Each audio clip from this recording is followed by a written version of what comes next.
ready. GMA Weather, serbisyong totoo ng GMA News.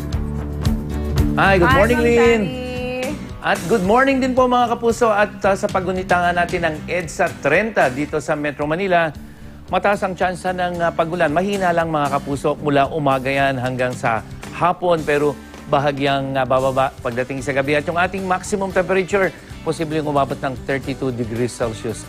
At dito nga sa Metro Manila, sisikat ang araw mamayang 6:16 a.m.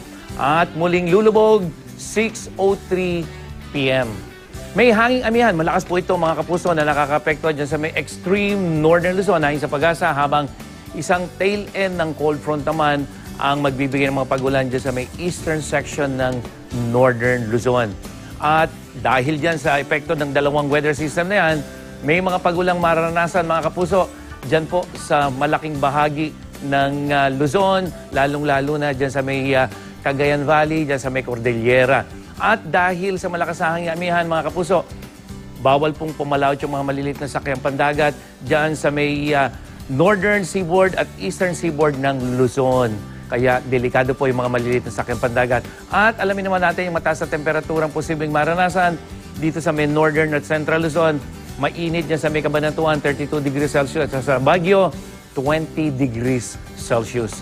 Sa Southern Luzon, asahan din ang mga pagulan, lalong-lalo na sa may Bicol Region, dyan sa ilang bahagi ng Calabarzon, at sa may Mamaraw pa, lalo na dyan sa may Bicol Region. At temperature, 32 degrees Celsius sa may Puerto Princesa, 30 sa Legazpi at sa Romblon, 27 degrees Celsius.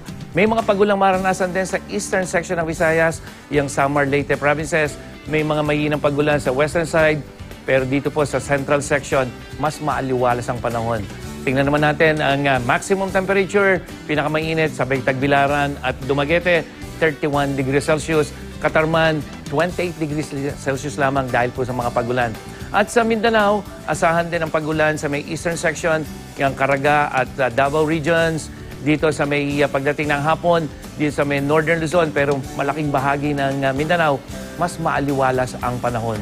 Pinakamainit, General Santos City, 36 degrees Celsius mga kapuso at Zamboanga, 32 degrees Celsius.